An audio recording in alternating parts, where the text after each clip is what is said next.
Welcome to Sweet Life Beat Life. We hope this video helps. You start by getting the essentials ready. Make sure the router is powered and the internet LED is steady, because an unstable router won't accept connections. Once done, open your device's Wi-Fi settings and confirm it supports WPS or a WPS/connect option.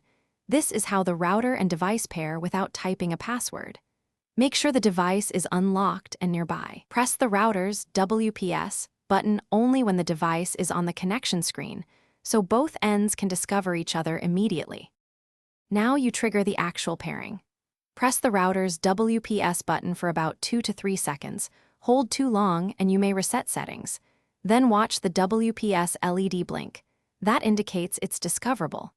Immediately on your device, choose the WPS or push button connect option.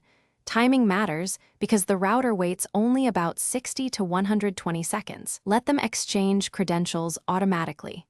The router negotiates security and assigns network parameters, so you don't type the password. Finish by confirming the device reports connected and that you can load a web page.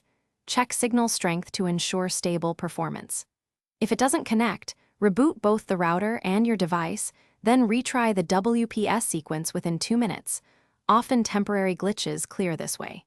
If problems persist, stop using WPS and enter the SSID and password manually, or update router firmware to fix compatibility.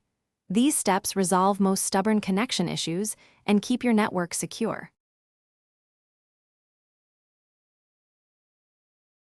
Thanks for watching. Consider subscribing if we helped you.